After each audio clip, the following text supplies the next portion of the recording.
Hello, welcome back to Flying 118 Motorsports. I thank you very much for joining us for this very special interview. Today I have a very special guest, a Formula race driver with origins from India. Her name is Sneha Sharma. And Sneha, welcome. How are you? I'm great. I'm doing really good. Good.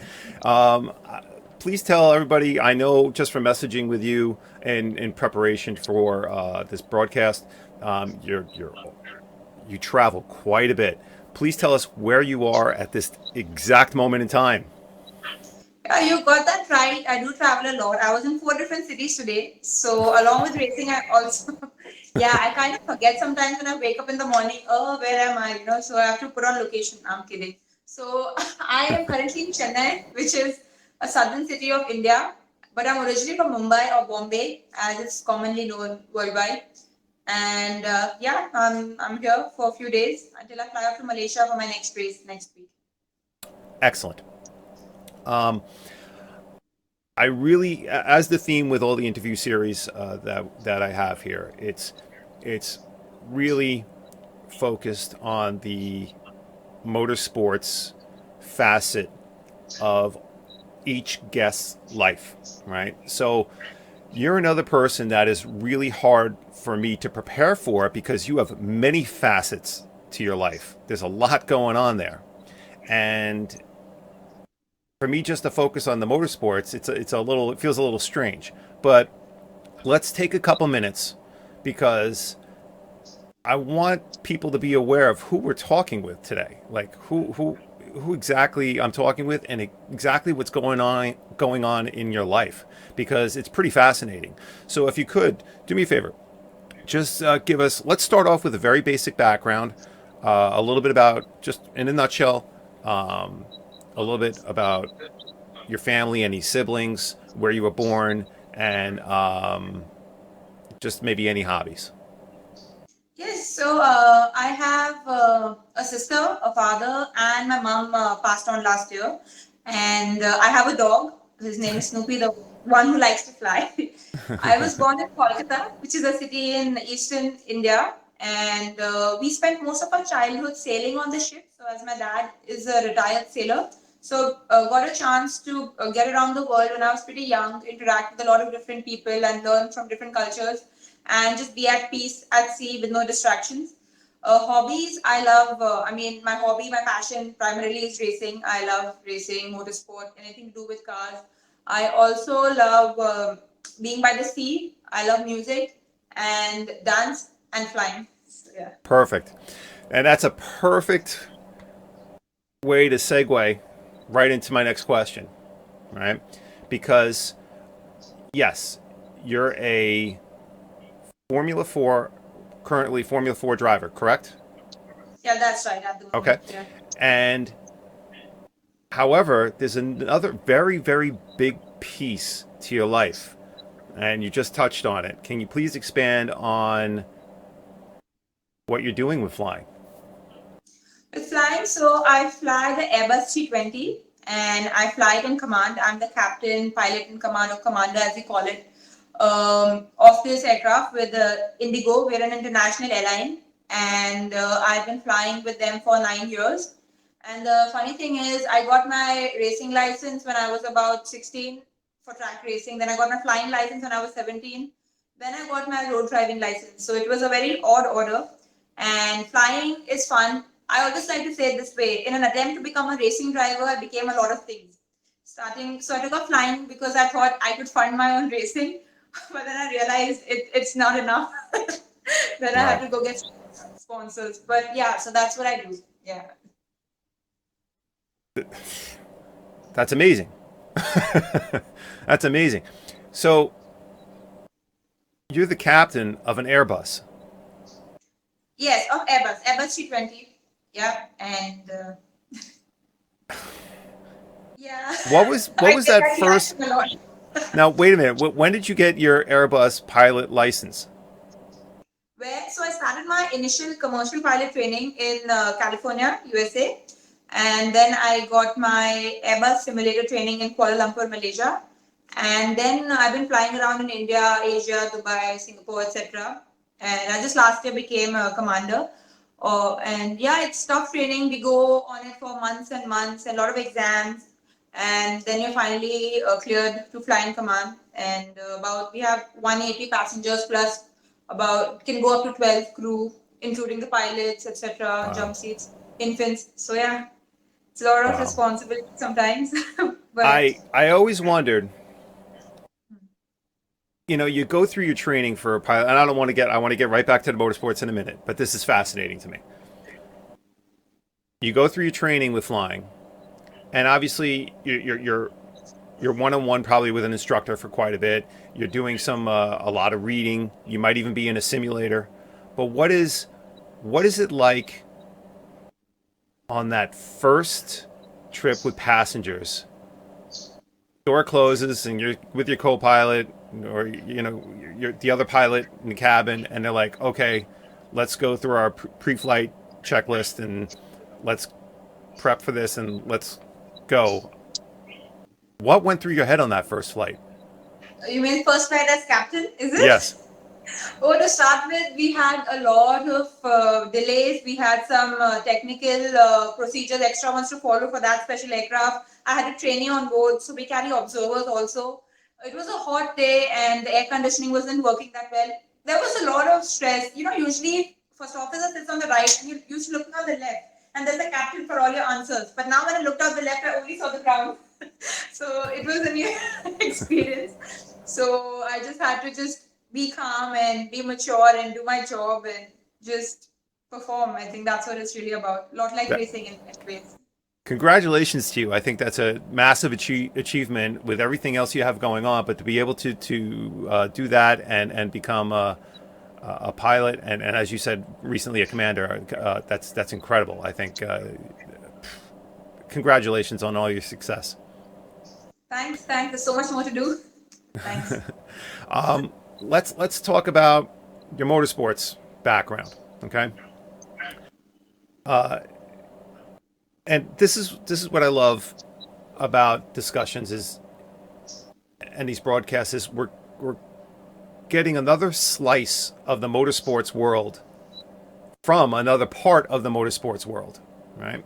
So I guess I'm located in New York, and I know just from the people I know in this region of the world, not a lot of people know what racing life in India is like. So if you could please let me know, how did Sneha Sharma find a racing track and what got you into your first racing car? What tell us all the stories that led to Sneha Sharma being in a racing suit, getting into a racing car on a racing track. That's a good story. I'd like to start with. Yes, so I was an odd child from the beginning. It goes from before I got into a race car. I love speed and I love cycles. So I would go for a cycle, but not quite the ribbons hanging on the side cycle, which mostly women expected to buy, at least here. So I had a sports cycle, the one with gears, the one with curved handles, the one with speed. So about 13 years of age, I would be riding on the street and I would just enjoy myself. But I would see these motorbike guys with an engine try to race with me. I mean, I didn't know why they do it, but I didn't know one thing, that I have to win. So it's not possible to win on a straight with a motor vehicle, but through traffic, and of course, I'm not very proud of it, but I would finish ahead. And sometimes they would diss me, other times they would say, "Hey girl, nice riding." So I knew there's something inside of me, and I need a platform to express it. So I was always looking for new things, not so much of a Barbie doll. I would have Barbie dolls, and most of the times they would be missing arms and legs. I'm sorry. So I went and found a go-karting track, and I tried my hand at it. And the first time I got into the go-kart, I just felt one with it, and then the adrenaline rush was like never before. And I also ended up clocking the fastest lap time for that day on that track. And I decided this is what I want to do for as long as I can. And now I want to do it for the rest of my life. So I just went up to the track a lot of times. I all my off days, pocket money, lunch money, everything was saved up and spent there. These were basic cars, four-stroke engines for commercial use, not in the best of shapes. Then I was getting a little older, and I saw these two really fast drivers drive on track, and they were driving in sync. and I could see there's something very precise about it. It's like music in sync. And I went and asked the mechanics. By now, they were all my friends. So they said they're national championship drivers. So that's when I decided that I want to get to the arena somehow, and someday. So that's when I wanted to get training. I had no access. Bombay didn't have professional training, but I did see the mechanics race with each other at the end of the day after the duty got over. So I told them, why don't you train me? So they said okay, and then I gathered up the fee and I got trained by the mechanics with basic techniques like brake, cornering, and steering, etc. And with this little training, I started participating in a lot of local races, which were organized by various companies, and used to be quite fast. Used to get quite a few podiums at that time. And there was one such race by the Times of India, was a newspaper, and I beat quite a few drivers who were professionally trained and driving fast. So I got picked up by a national team and so on. But it wasn't easy because my family was very shocked by my sudden liking for racing. And so initially they thought it's something we should pass on. But when they realized it's going to stick, they were very against it. So I would hide my helmet outside the house, pretend I'm going elsewhere, jump a wall and go race. I was a little stubborn, but I always believed that I got to do what I got to do, and that's how I started off. And Wow. yeah, That's that's very my story. cool. Very cool story. Now, how close was that track to where you lived at the time? Like, how did you even find that track? Like, what led you to a racetrack in India? Oh yeah, so we have quite a few recreational karting tracks. That time there was only one in the city. I think I just was walking around and I walked into this and I saw, oh, okay, there's something nice. And I went and tried 4 laps there. So it Right. was in one of the happening areas of the city. So Right. that's how. And the funny thing is, I'm one of the very few racing drivers who became a racing driver watching Formula One. I had seen races here and there, but it's my pure instinct which drove me to it. Is that's why I'm so sure that it is my path to take. So that's Right. the. That's great. That's really great. Now, as you're working with these mechanics, as you mentioned, and you're kind of growing your skill on the track, was it more of you reaching out to teams to promote your ability, or was it that other people were recognizing your ability and that's what started to elevate you up, maybe into karting and then maybe into Formula 4? Like, explain that process of how you started graduating from where you were to the next level to the next level. Yeah, that's a good question. So I started with purely wanting to drive, and then I just wanted to do it. And I started racing in a lot of local events. And like I said, I used to win. Then people did recognize my talent at that point. So then I was offered to drive the national championship at the time through India in different cities. And by now I was already starting my flying studies, ground studies for flying, and I was already studying science. I was about 16 and I went to my family and I said I want to do this. They were definitely not happy about it. And we had already taken loans for flying and they thought it's a hindrance. But I was very stubborn. I also missed one race because there was a lot of drama going on. But then I always believed I want to earn the right to follow my passion. So I would carry my books on track. I would study between sessions and make sure my grades didn't fall. And that's how I did the nationals. I also am till now in that category the only girl to ever qualify for the KCT. Only top 10 drivers to the country would qualify. And again, like I didn't have any professional training at the time. Then, as I started progressing, I started saving up money for my road tax race. As we all know, road tax is the thing to progress in motorsport for karting drivers. And by the time I started performing and getting podium finishes in road tax, and we did a 24-hour endurance, I had the time to leave to US to your country for flying training. And it was very difficult. I knew I have to go. I don't come from I come from a modest background because we had to take loans for my education too. And I had to go. It was very difficult. I did not know if I'll ever get back in a race car. And that's the funny thing about my journey. I never had a plan. I never knew I'll be where I am. And just focusing on the next step and just doing it to the best of my ability got me here. So I think that's a very good note for all the other drivers out there to just focus on the next step and to take up whatever you get, because I have most often driven the most substandard cars, carts, with broken. I can't say broken. They were good to drive, but they were say second hand. The engines were slower. The chassis were bent. A lot of odd things. Once the steering was just fitted upside down, they said go drive. I knew it was fitted upside down, and I went and I drove because I wanted track time. A lot of people laughed that oh she does not know, but that's how crazy I am. The source code. So things like that. Yeah. One time I was driving a four-stroke car and there was something in my fuel line. I was leading the championship at the time. So it's also in my TEDx this part that I'm driving and then I'm pinching the fuel line. That piece starts working and I can hear the bogging and then it just started and I finished second. So that worked out. It gave me a lot of experience because if you can drive a cart which is bent and bashed around so much, and then if you're given a fast cart or a car, you can really perform in it. So yeah, Yeah, that's what I think. I don't know. that's great. Now you're graduating, right? You're moving up. You're moving up. Hmm. As you're moving up, and on your as you're progressing to where you ultimately are in Formula Four, what are some of the obstacles you're recognizing, maybe on a regular basis, that you have to adjust to? Is it do you notice like okay, I have to become more mentally strong. I have to work mentally harder, physically. I notice that I'm fighting the cars more as I'm graduating from this chassis to this chassis.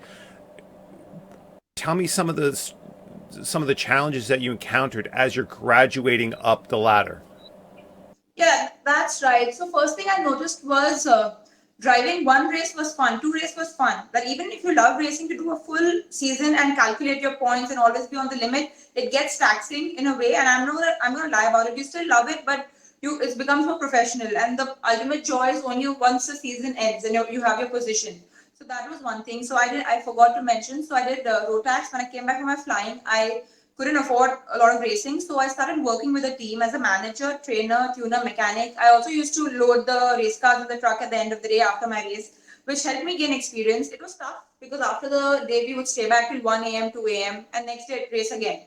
And like you know, it's a high performance sport and you have to be on a limit. So all this pushing to be able to be on the racetrack made me mentally strong. So thankfully, right now, mentally strong is not something I struggle with. But what I do struggle is with the physical part in the sense, like I've always been flying and racing from the beginning.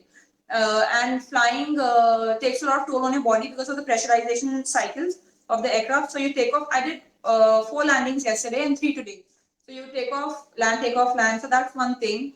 And after that, I drove the saloon cars, Volkswagen, Mercedes Amstrad Drive, Toyota Etios Motor Racing, Formula LGB in India. Then now I'm doing the Formula for Southeast Asia. I was also there for the W Series winter test, the selection process in Melk, Austria in January. It was a good experience. I got through as a regional ambassador, but I'm yet to get a seat, hoping to get it for next year. And also driving the Malaysia Speed Festival. And the challenges as I'm growing, I'm facing is physical. So if you're driving saloon cars, it's more cardio. If you're driving formula cars, it's more fighting with the car and cardio and muscle endurance. So I do work at a specialized gym here in India, but my problem is the recovery part because I'm doing two professions. It becomes difficult. And warm up is another thing. I think to warm up mentally and physically both before the race. I think a lot of drivers juggle, so I'm learning how to juggle now. So Right. yeah, these are the things. Very interesting. So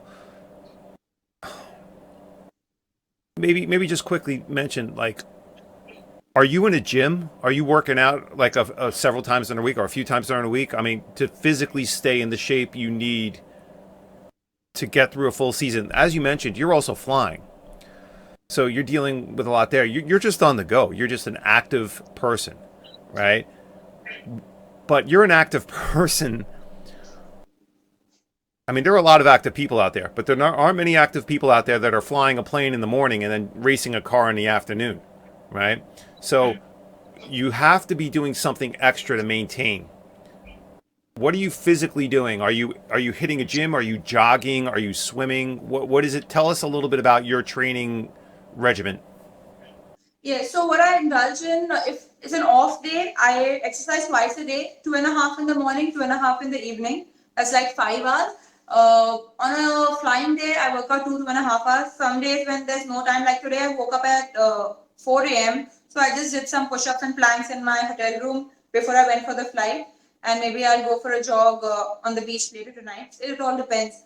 What happened was with flying and racing. So, like you said, there are not many people who've done this before, and it's even difficult for the best of the trainers or doctors to understand the combination of these two: high G's, pressurization, late nights, a lot of things. So I did crash my health 2 years ago for 1 year. I knocked out both my knees.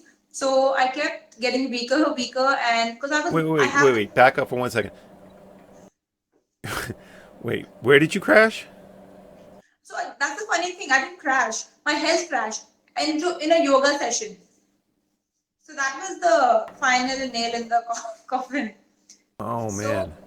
So the funny thing is, I have the ability to push through pain like most athletes do. So I was Right. working out and flying, and I was not recovering. So that's the importance of recovery. I want to tell to everyone out there. I was not recovering. I got weak. Your ligaments also tend to get lax with the weakness, and I was over pushing, stress, and I hired a yoga trainer because my joints were paining so much. I thought the only way I can get strong is through yoga. And this particular person gave me an asana, and I did it. And I said, "It's paining. Should I go through it?" He said, "Yes, you can." And I said, "Okay, my trainers know what they're talking about." And I did it. One knee, boom, other knee, 11 months on the bed and like house arrest. And the funny thing is, there's so much lack of sports physiotherapy in the world, and especially in this region, that I just wasn't fixed by one person. I changed 14 physiotherapists, and then I finally could walk, fly, and race again. So I learned a lot. I think you learn so much about your body once you recover from an injury. So that's another thing. Now I do meditate. I do spend a lot of time in nature. It helps me Right. recuperate. Yeah. So these are the few things I try. Very interesting. Also, Very interesting. pool because it makes you mentally strong. So on rest days, Right. pool or any game. Yeah. Um, just to remind the viewers, this is currently live on Periscope. Anyone wishes to ask a question to Sneha, please just post it up in Periscope, and we'll address as many questions as we can. Um, so Sneha, let's get into where you currently are in Formula Four, correct? And you're in the what's known as Formula Four SEA, which is stands for Southeast Asia region of Formula Four, correct? That's right. Yeah. Okay. The only So championship situation right now. tell us a little bit about that series in the form of what are we looking at? What kind of cars? Where, which tracks, and how many racers? The races vary from round to round. So we have 40 races in a year and 4 races per weekend and testing, qualifying. We have race engineers. We have a chip which goes into the car and we do a lot of data analysis. There are a lot of interesting tracks. Some of them don't have runoff areas, so there's no room for mistake. And they're really fast cars, they're physical. And we also have a simultaneous ladies cup running on the side, which I'm fortunate enough to be leading that right now, so I'm happy. But I'm a risk taker, so I've had a couple of DNFs, although I got T-boned by a few drivers. So I learned something new on track. Even if you're correct, it's like in life, even if you're right, somebody else can come and back you. So I'm learning how to state my rear wing. And it was really interesting. One race I had to drive without a rear wing, and I realized the science of it first time. And when you're racing, you don't realize something's missing on my car. What is it? Oh, it's going sideways. And then oh, yeah, my rear wing's not there anymore. So, yeah, it was fun. And next year is at Sepang. We also had one at Buriram, which is a famous MotoGP circuit. Chennai, India, we have a grade 2 circuit right here and a Formula 1 circuit in North. Hoping for Formula 1 to come back soon. Hopefully, I'll bring it back. I don't know. And the next step is Formula 3. I'm looking to get through W Series hopefully this year. I think we have a test coming up next month. And I've been working out a lot. I'm already on a special contract with my airline where I fly 15 days a month only. And the 15 days I'm racing and doing other activities. And now I'm planning to move to a full sports person contract because it's a full time job. You have to do sports psychology, you have to do physiotherapy, Right. simulator time. Formula 3 onwards, a lot of sim time is required, I think. So Right. that's another thing. Yeah. I think that kind of you mentioned the sports psychology. That kind of leads to the next question, actually, which is just once again based on everything you're doing in a daily, weekly basis, and you're maintaining your race schedule. How do you mentally prepare for that? How do you, the morning of a race or preparing for a race on a day, how do you dial out the flying, the traveling, everything else in your life and just get set for that race on that day? Tell us a little bit about your routine on race day to help you dial in, because as we know, racing is about consistency, right? You got to be ready and perform at a certain level, certain very high level, week in, week out, race in, race out. And there, one of those things that can assist you is just having a certain routine that preps you for that. Tell us a little bit about your routine for each race on race day. That's right. And like you mentioned, it's race weekend. So you start from a Thursday. So from Wednesday, I have to start zoning out.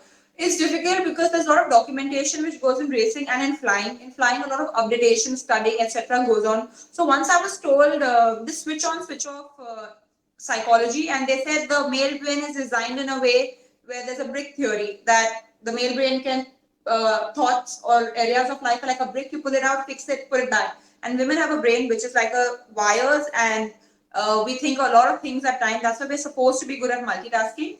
But and I used to struggle with mixing both things. But then I just put it on my list that I have to be able to switch on and switch off. I also believe like whichever role we play, if I wear a flying uniform, I become a pilot. If I wear my race suit, I become a racing driver. So one thing I do is getting a good night's sleep definitely helps you for a race. A lot of homework goes to draw the track diagram to understand the arcs, the elevation, the gears, all of those things to study, watch videos. I don't use my phone. I prefer not using my phone on a race day, Right. and because there's so much. I also watch a lot of or hear. I use my hearing more than my eyes because they say hearing is the second most information gathering sense of our body, and people don't use it. We just always try it on our phones. So I listen to a lot of mental, because if you see Stena's videos, he always said, I'm always trying to improve myself. I'm trying to learn about myself, psychology as well. And yeah, you shouldn't expose yourself to a lot of information on a race day because you're just trying your nervous system. So the first 1 hour when I wake up is very critical in any day. I wake up to slow like a meditation music.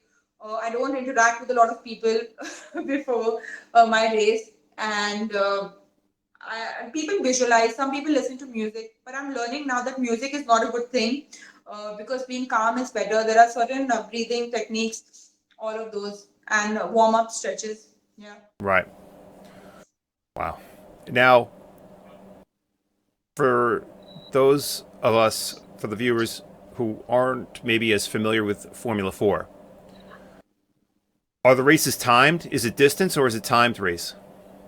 Yeah, so these are timed race. So it go the whole race from the time you leave the pit lane can go up to say 40 minutes, but the flag to flag, lights to flag rather, is about 25 minutes. 25 minutes, yeah.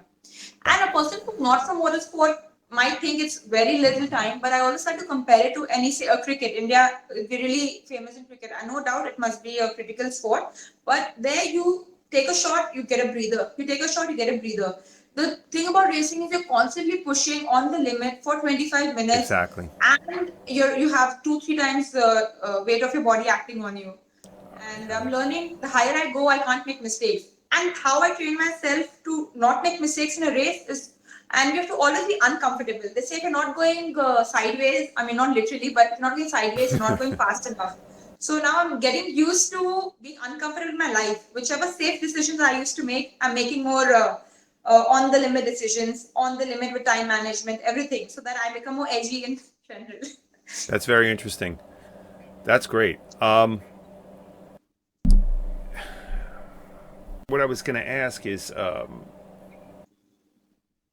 just lost my train of thought for a second. But oh, so as you go through the race, it's 25, as you said, from lights to flag, about 25 minutes. At the end of that race, it's almost as important how you wind down after a race as it is preparing for a race, right? Because based on a result where you are, you really have to dial in mentally. You don't want to let yourself get too high, and you don't want to let yourself get too low, because you have another race coming up, right? You If you mean get the too high, appreciation what's factor that? or the heart rate high or the I'm excited I won high? Well, I think a little of both. I think mentally you don't want to let yourself get too high. Obviously, you want to celebrate, but if you're in the middle of a season, you don't want to get you don't want to get too distracted Correct. with being too high. You need to kind of keep everything in focus for what the task at hand, maybe coming up tomorrow or the next week. But tell us a little bit how you wind down. I'm sure after a race, you've probably lost a few pounds just from sweating it out, right? Do you rehydrate? And also, what do you do mentally to kind of keep things in perspective? How do you kind of do you talk with your mechanics about how the race went and kind of break down, the what occurred on track? Give us a little bit about that, about how you wind down after a race. Yeah, that's nice to know. So in the beginning, before 2 3 days before the race, you start resting your body. You stop working out, but you still want to stay. Turned on. So you do light exercises because you don't want to get on pace 5 hours after the day has started. So you stay alive but ease out, and you start hydrating at least one day before with salts. And people think hydration is just water, but it's actually salts. You need to take those in, and then you eat a lot of carbs a day before because carbs will give you energy, of course. And on the race day, between races, you have to hydrate. But the problem is there's only so much water and nutrients your body can absorb at time. How much are we giving? So that's one thing. I'm definitely dehydrated. I get huge blisters and couple of Oh layers of my wow, skin peels off. yeah, So it's difficult. So I'm trying to wrap kinesio tape on my hands now, so that helps with it. And during the race, if I've had a good race, yeah, it is human to get excited and get just you feel so on the top. So I always try to keep myself in check. I feel if I'm my worst critic, nobody else can beat me. So often I have my trainers come up to me and tell me, of course, I have to go a long way, but I'm so hard on myself that they tell me that you're being too hard on yourself. But it's better I be hard on myself than lose a race. So it would happen with me initially that I would get happy and I would just lose track, but now I keep getting myself in check. So that's another thing which helps. We do data, but I think before you do data, you should sit and just think what you did in the race. right. Being alone, that's another which was taught to me long back by my mentor or the team owner at that point. Because we used to just go chat and things like that. So now Right. now we're learning to be more disciplined. Yeah. um, Being that you're in a series that travels quite a bit and you're going from track to track, just out of curiosity, because I don't know, do you find a difference in the quality of the tracks that you're racing on? Where one track, just the surface is just, in this part of the world, you'll find tracks that are just super smooth. Other tracks are just designed with plenty of runoff area so you feel safer. Like, tell me a little bit about your thoughts on the quality of the tracks that you're racing on from region to region. That's you're right. So I always try to be optimistic with whichever track I'm given. I was seeing my analysis, and I'm usually very fast out of wider corners, out of slower corners. There's always a mental thing that it's tough. Like if to push because you have the fear you'll go off, but you have to be on the limit. Once a trainer told me long back that if you look in the gravel, you'll end up in the gravel. If you look on the track, you'll stay on track. So you go where your eyes go. That's one thing I try to remember when I'm driving. The tracks do vary everywhere, but we normally think that Western or say European tracks would be better. But what happens is the most developed, like Formula One tracks, Grade One tracks, etc., are more developed. You will have bumpy tracks even in various developed countries, say in Europe, etc. I heard somebody hit a rabbit in a Formula One race recently, and I hit a dog. I tried to avoid. Yeah, I cleared. I Wow. tried. Yeah, it was tough. That must have been scary. It was very scary. I have it on video someplace, and I was avoiding him. And braking is more dangerous than because I had somebody behind me. And then it bent my toe of my car and the aero, and I didn't realize it. So I was driving through a fast exit, and I just went on the gravel. It was very scary. Oh, that's unfortunate. Yeah, but what I always tell myself when I drive on these narrow tracks with no runoff, is that I aspire to get to Formula One. That when I do get in, there are street races on wet tracks and those powerful cars with walls next to you. You better know how to. Here, at least we have gravel. There, you'll go into a wall and Right. street races. So I always try to train myself. So let's see how that goes. Right. Right. Tell me what the path is here. Right. So you're in Formula Four. You're doing well. Um, Tell us a little bit about what the goal is for the remainder of the year of 2019, and what your 3 to 5 year goal is in racing. Where do you envision yourself? Where do you see yourself 3 to 5 years? Yes, that's right. At the risk of sounding too ambitious, I'm going to say I see myself in Formula One, and I plan to get there, and that's my plan. And there is so much myth. There's so many things which people say. There is something about age. There's about gender. There are a lot of things. But I was reading a research that in the past, say 60, 70 years back, the athletes which would peak in Olympics used to be only by 35, 40, because that's when they would gain the mental strength, because life experiences teach you that. That's one thing. Of course, I plan on getting into a seat much before that, but I'm just saying. So the path is to finish a Formula for Southeast Asia, gather as much experience, knowledge on the car, to put my life together, because I feel it's like coming out of a slow corner where you want a better exit. You better wait to come on the throttle, but once you come on it, you better go flat. So what's happening with me is half the time I might be missing a workout, but trying to make sure I get my life organized to get a, because I have to work to survive. So I'm trying to get on a sports person contract, more sponsors, more practice. I want to drive to W Series 220 next year, and then I plan to try a little bit in the Middle East also. And I'm planning on moving to UK by next year. I'm already spent a lot of time this year in the UK, because I think that's the place to be for me to go ahead in my motorsport and to learn from the best. You know. That's excellent. Yeah. I want to continue speaking with you, but what I want to do is, because I definitely want to, and I find you fascinating. I love talking with you. I have so many questions. It would be easy to just kind of forget about some of the stuff I wanted to show. So as we continue, I'm just going to show some pictures in the background of you from your Instagram account. Okay. And then we'll just continue talking. So let me just pull that up here. Okay. So Sneha Sharma 52 on Instagram, correct? That's right. Yeah. Okay. And let's discuss a little bit about the people who you're surrounded by that help support you, because you have a lot going on. I mean, tell me, do you? I mean, just logistically, who's helping you with your schedule when you get to the track? Who's helping you prep the car? Um, tell me, who are the key people that are supporting you on a daily basis? Yeah, so the funny and the interesting thing is, it's just myself. Like they say, me, myself, and I, the song. But so it all started by me doing it all by myself. Definitely, my family now supports me, but they would prefer if I didn't race. Like it's just one of those things.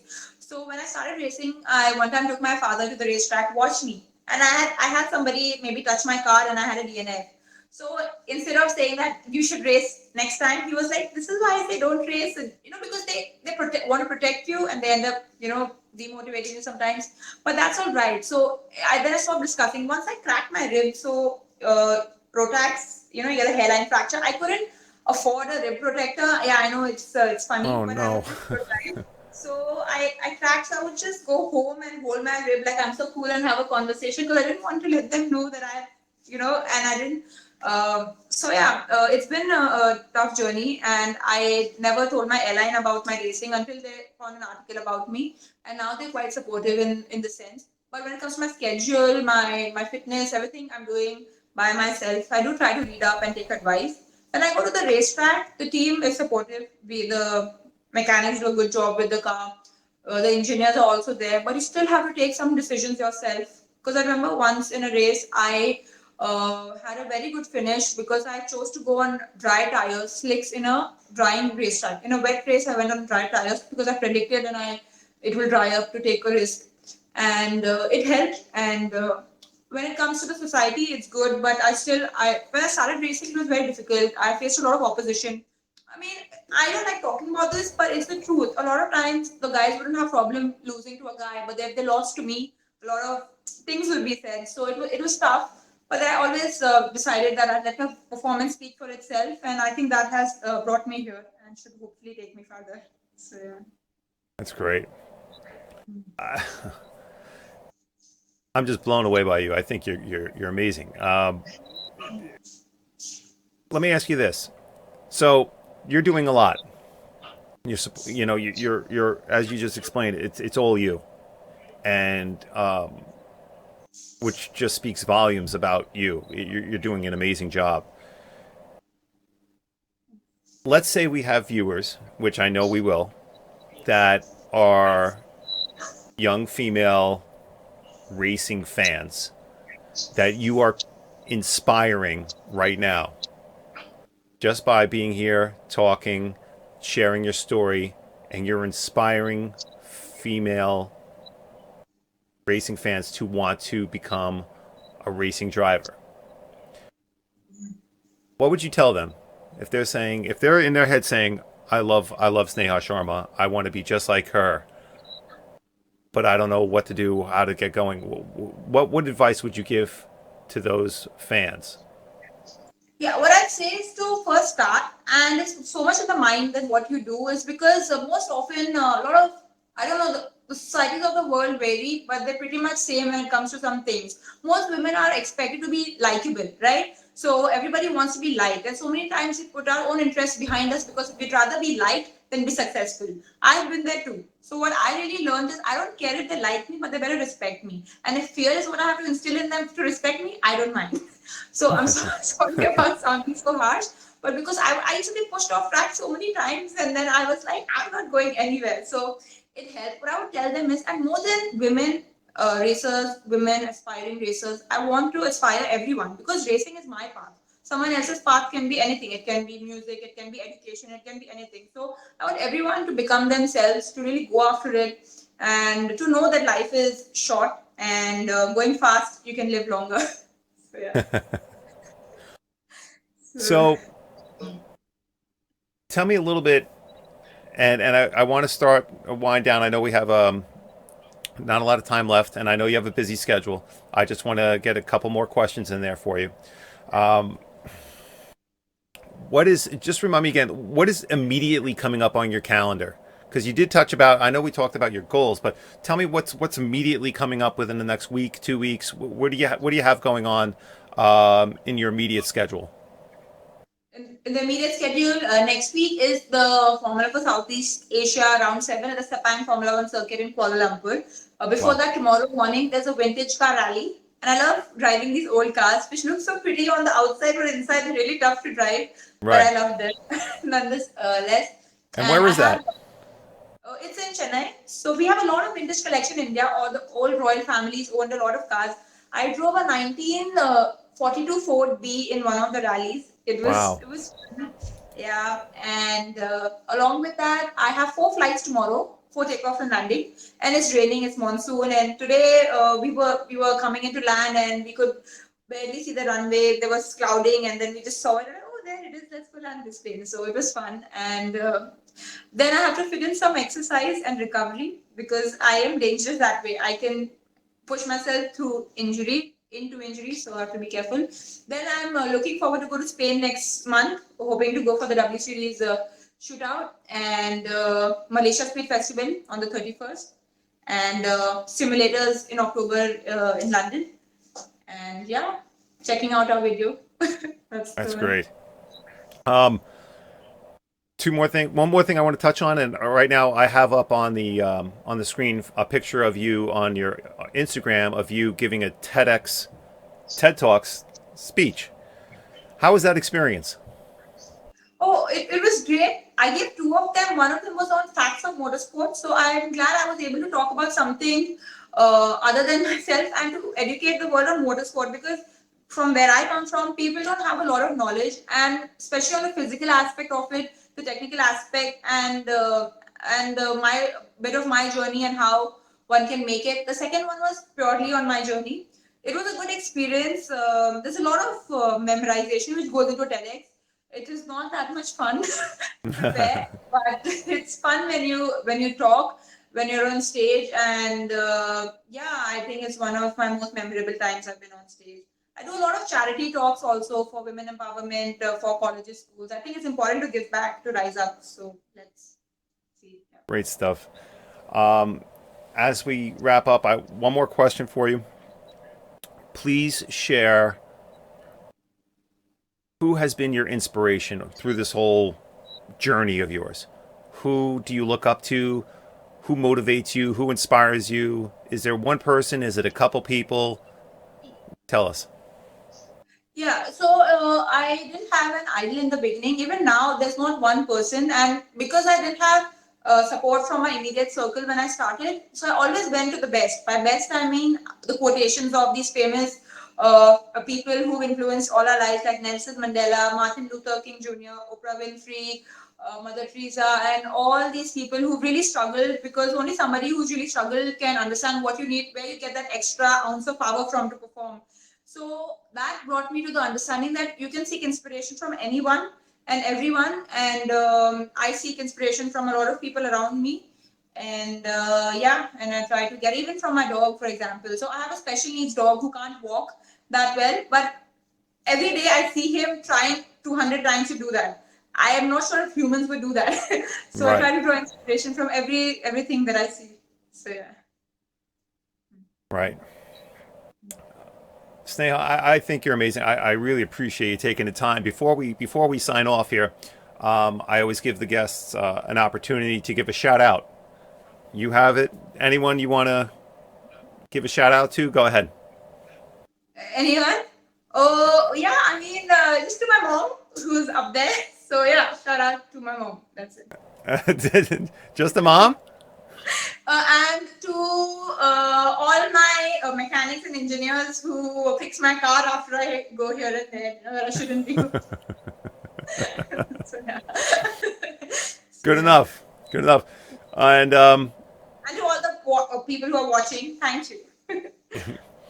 I can't thank you enough for joining. And I know you're incredibly busy. So just for you taking this time to talk with me, thank you very, very much. It's been great. I think you're amazing. And I really hope that we can revisit each other in the future. Of course, I love that. To all the viewers out, excuse me, to all the viewers out there, thank you so much for joining. This video, as always, will be uploaded to the Flying 180 Motorsports YouTube account. And there's an archive of all the entire interview series that can be found there. I hope everyone enjoys the week, and thank you very much for joining us. We'll see you again real soon. Take care. Bye-bye.